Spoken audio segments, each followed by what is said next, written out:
আমের ভর্তা কার না ভালো লাগে। এই আমের ভর্তাটি খুবই সুস্বাদু, খুবই মজাদার একটি ভর্তা। চমৎকার এই ভর্তাটি আপনারা বাসায় খুব সহজেই তৈরি করতে পারবেন। আমের ভর্তাটি তৈরি করতে যা যা উপকরণ থাকছে এখানে: 3টি আম, 4টি কাঁচামরিচ, শুকনো মরিচের গুঁড়া, ধনিয়া পাতা, কনডেন্স মিল্ক, লবণ, পরিমাণ মতো বিট লবণ। প্রথমে আমগুলোকে ধুয়ে ভালোভাবে পরিষ্কার করে নেবেন। তারপর আমগুলোকে ভালোভাবে খোসাগুলো ছাড়িয়ে নেবেন।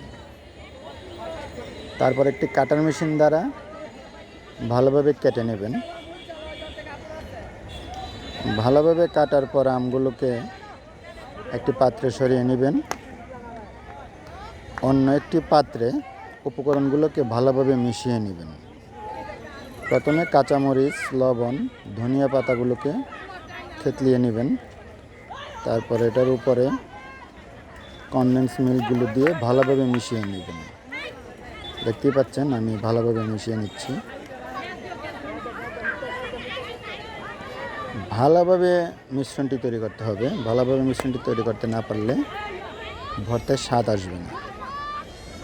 তারপরে মিশ্রণটির সাথে আমগুলোকে ভালোভাবে মিশিয়ে নেবেন। ধীরে ধীরে মেশাতে হবে যেন আমের স্লাইসগুলো ভেঙে না যায়।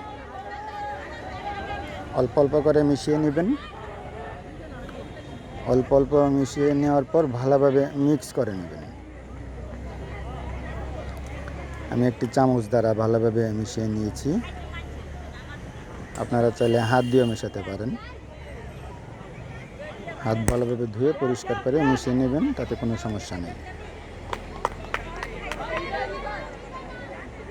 ভালোভাবে মিশানো হয়ে যাওয়ার পর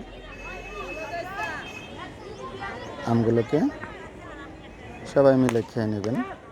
খুবই চমৎকার একটি মজাদার ভর্তা। ভর্তাটি যদি ভালো লাগে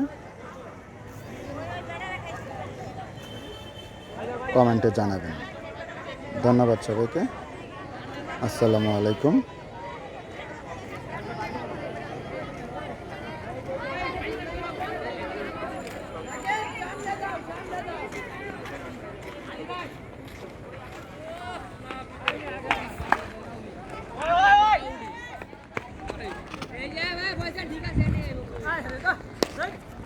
আলী ভাই কিছুই না। ওই লো আচ্ছা বলে ওয়াও 6